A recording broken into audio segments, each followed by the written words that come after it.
In communication with Southern California, KHJ-TV Public Affairs presents Teen Talk.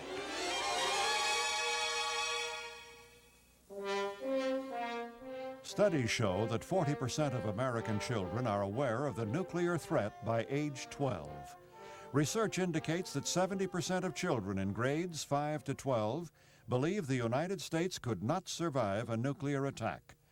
The University of Michigan reports that 1/3 of the high school seniors polled predicted that nuclear destruction would occur during their lifetime. No issue produces more controversy, concern, passion, anxiety, and trauma than the nuclear arms race. The movies and television shows we view convey the realization that there are no winners in a nuclear holocaust. We get mixed messages. On the one hand, we know the inevitability of a nuclear war, and on the other hand, the government keeps the possibility of a nuclear war occurring because of the demand to continually keep ahead or keep pace with the Soviets. We are told that the only sure deterrent to war is to be more powerful than our enemies. I'm Joseph Feinstein, and this is Teen Talk. I'm very much aware that many kids are feeling the pressures of the arms race. Welcome, panel. Welcome to Teen Talk. I'm wondering, what are some of your deep feelings in respect to this arms race? Are you kind of frightened? Are you indifferent? Or are you just totally turned off by the whole thing? Corey, let's go. I'm not scared of the whole issue itself. I'm aware of it and I keep informed on it. But I think that if you spent your whole life worrying about it, it would be counterproductive and you never accomplish very much in life. I think it's more important to stay aware and educate people that aren't aware about it than to spend your life scared about it. I mean, if you can do something about it, then you should definitely get involved. But if you can't, if there's a conflict in your family, then I wouldn't go and get in trouble and, start something. But stay aware, I think staying aware and informed is what's going to, Aware and informed is a good place always to be on almost every issue. Dana, how do you feel about it? I think it's more important just to be aware of the subject. You need to really go out and do something. Everybody has a responsibility. It's, everybody's planet. And just to have knowledge is not going to take care of the problem. I think having knowledge and being aware of the subject is better than denial or, ignoring it altogether. But it's still far more important to go out and take action. Taking action is always a step that gives you a certain kind of control and power over your destiny whenever you're going to take action. Well, it's your responsibility. It's, the government. Well, you could say that all you want, but most people don't really want to do that. Is anybody frightened here? Yeah, I am. You are? Yes. Why are you frightened? Because I want to live. I haven't lived enough life. I'm only 16 and I want a full life. And there's so many other people, there's little babies in this world that can't fight for themselves and defend themselves, and it's up to us to do something about it because they need that chance. We need that chance. And there's, all the older people, they may not care about it as much because they've lived a full life. No, they care. They care a lot. Oh, yeah. But I've talked to a lot of people that just, they don't want to go out and do anything about it. I think those are the turned off people, perhaps. Probably. What about you, Clara? I think it's really scary to think that you're working so hard in school, you're planning for your future, and you may not have one. That's the scariest part of it. Use that I. The you is out there. Yeah. Are you worried about this for yourself? Oh, totally. I mean, it's so scary. I think about it almost every day. In what sense? That I'm working so hard for my future, and yet there might not be one. I mean, any day it could happen that just everything would end. I kind of feel sometimes that it's useless to even try. What about you? But why, I basically agree with you, but I wouldn't really worry about it every day. Why let it hang on you? It shouldn't really be on your conscience for your whole life. It's gonna end. If this world's gonna end, let it end. And live your life to the fullest right now. You have to do everything to keep it from ending. I mean, you've got to work as hard as you can. So it doesn't matter. Change it. We can change it. You don't have to look at it that way. Yeah, you can change it. Yeah.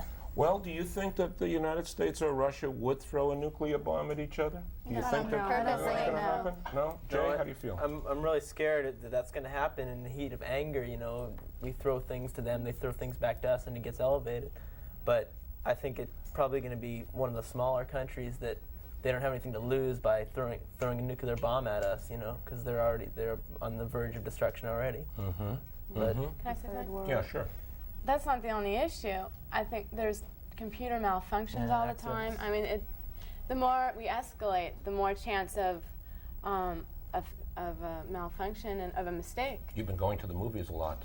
Accidents happen. Those little They do buttons that happen. seem to get into a problem. Celeste, how about, what do you think about, would the United States or Russia throw this bomb? I don't really feel that we have to worry about the Russians or the United States. I think we have to concentrate more on the third world countries, maybe some of the Middle East countries, Gaddafi and those people because if they got a hold of it, I feel that they would be more apt to throw them than we would because we're more humanitarian.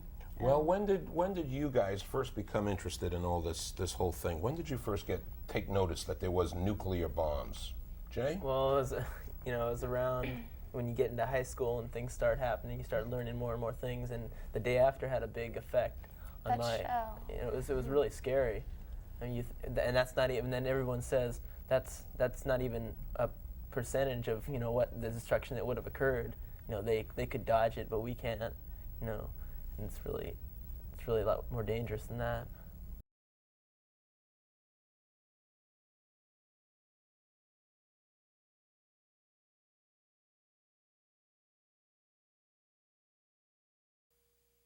Segment number 2 coming up.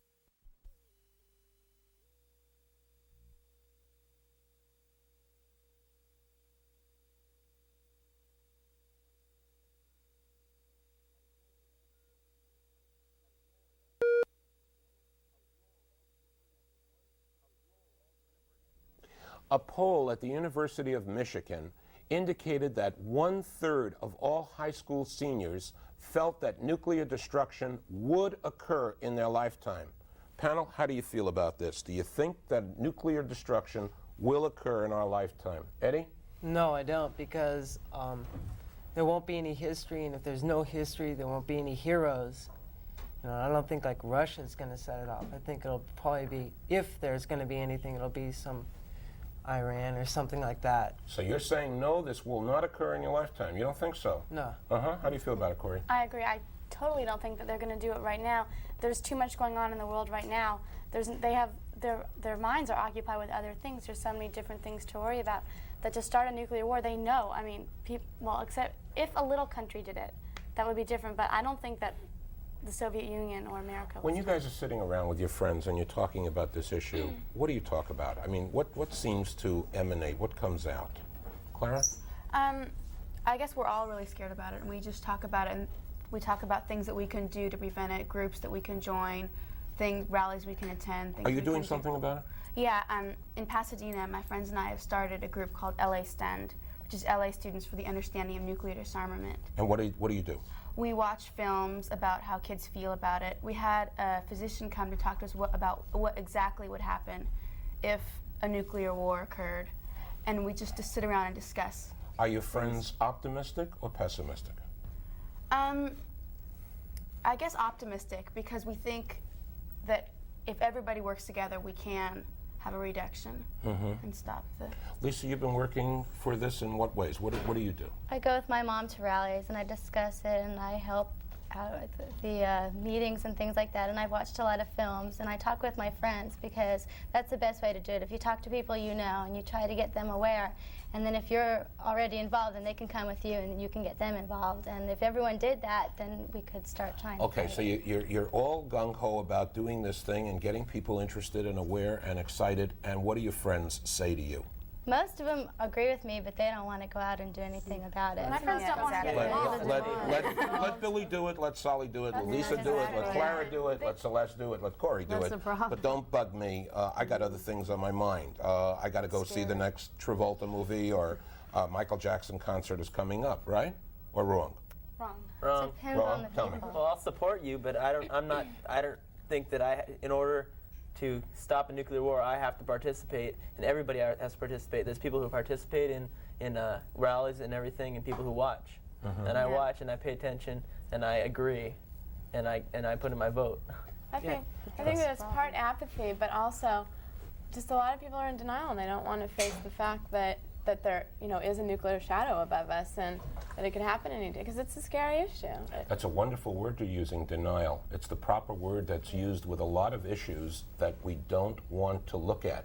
We'd much rather just pretend that it doesn't exist. And it's really frustrating for me, and probably for you guys also who are active, when you try and get your school involved and just people, don't realize go ahead. So when they say no to you, what do? Do you stomp up and down and say what? I drag my friends to rallies.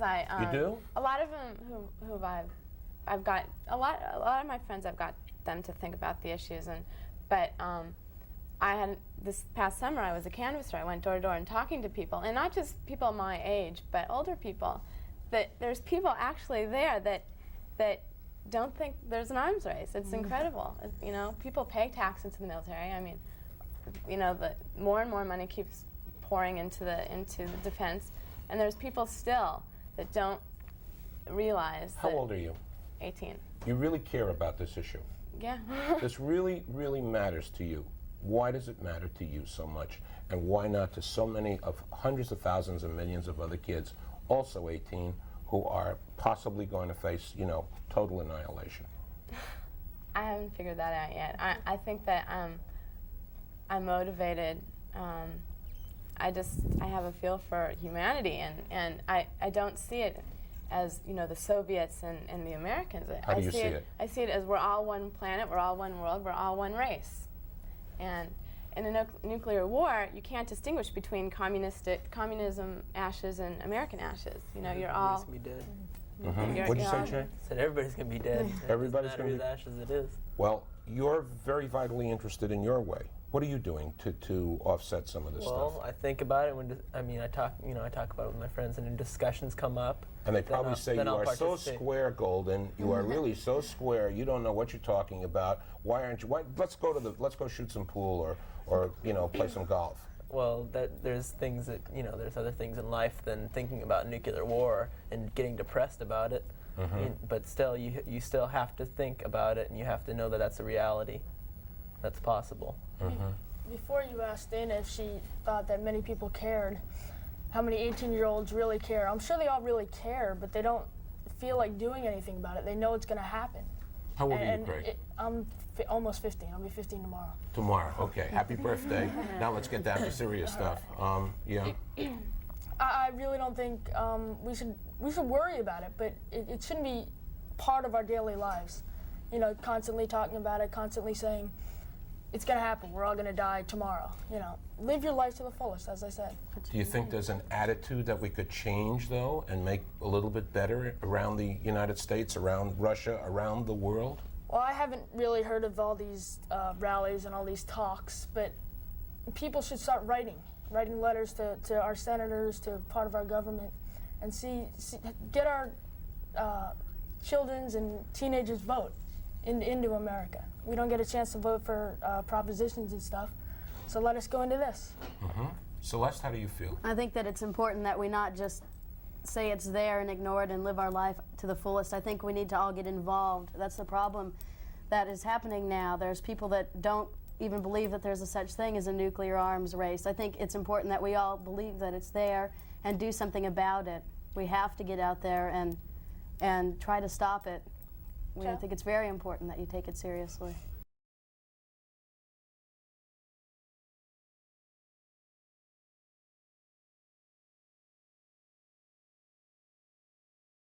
Segment number 3 coming up.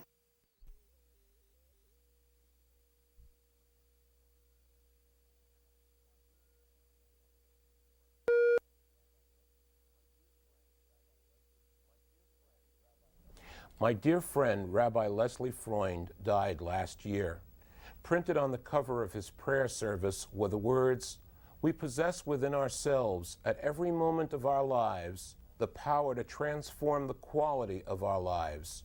Do you think we as individuals have a say in the quality of our lives?"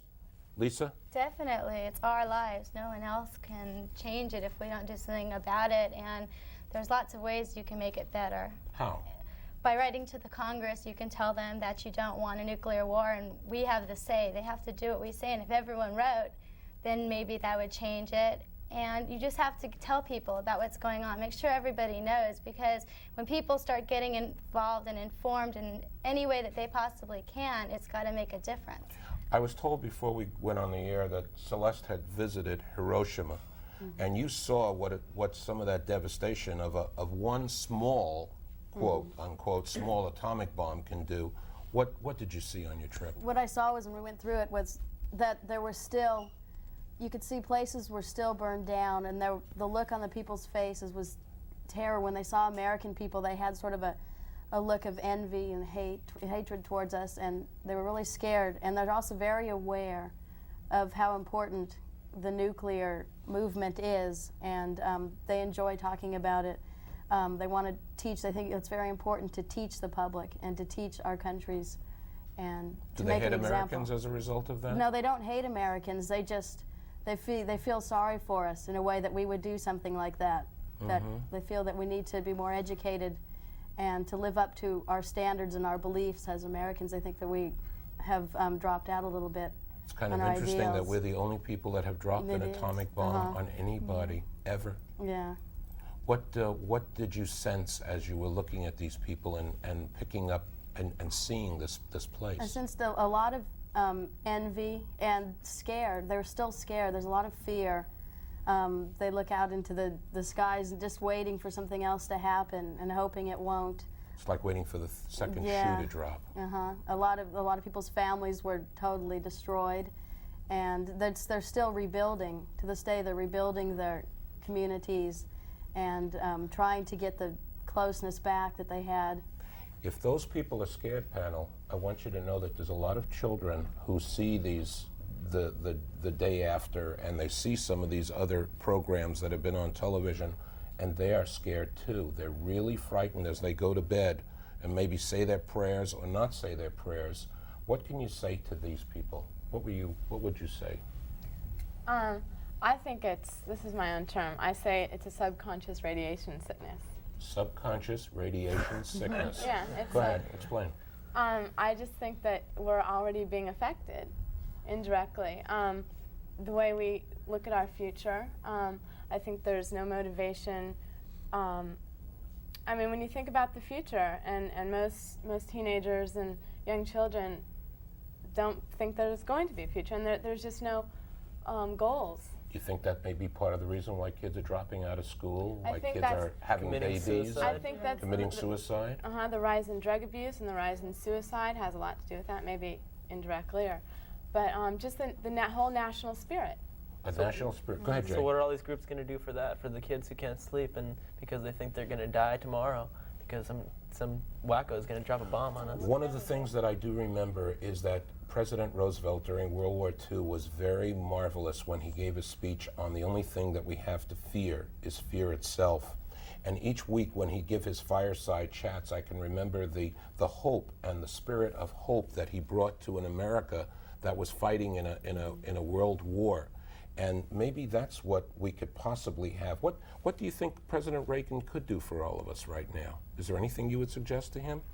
I would suggest sitting down with the Russians and trying to negotiate a reduction instead of the escalation that's going on right now. I think that's stupid. I think it's time to sit down and start reducing. Give in. Yeah, nothing can happen until we gotta get and nothing can happen. We can't hope to strive for peace until we sit down and talk to each other. And now it's That's right. going to outer It's not. space and That's scary. The outer space into the heavens. Do you think if this was a panel, if this was Teen Talk in Moscow, and this was a panel of teenage Soviet students, that they would be saying exactly the same thing as Yes. you? Yeah. Yes. I would You hope do. so. You do. Yes. Why do you feel that way, Eddie?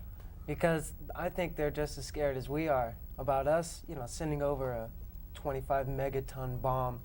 When we dropped a 1-ton bomb on Hiroshima, and look at the devastation it did. And we were talking megatons that could blow a hole in the atmosphere and turn this entire planet into a moon. So what do we do? What do we do, gang? I don't think there's that much that we can do. I mean, by getting involved, yeah, that's going to help, but no matter how many people you get involved, I don't think you can change what's not going to We're change. the ones that are supporting the I think arms race. so. We're the ones that are paying taxes. Well, not me, but my parents.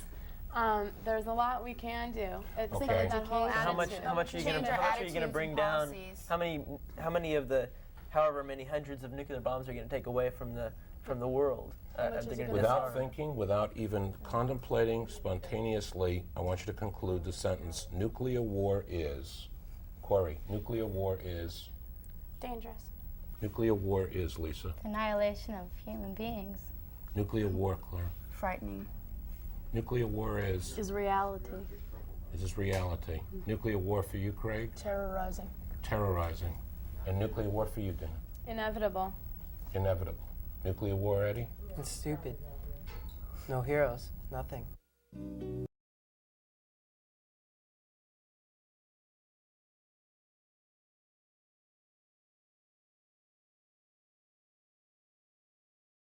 Final segment, segment 4.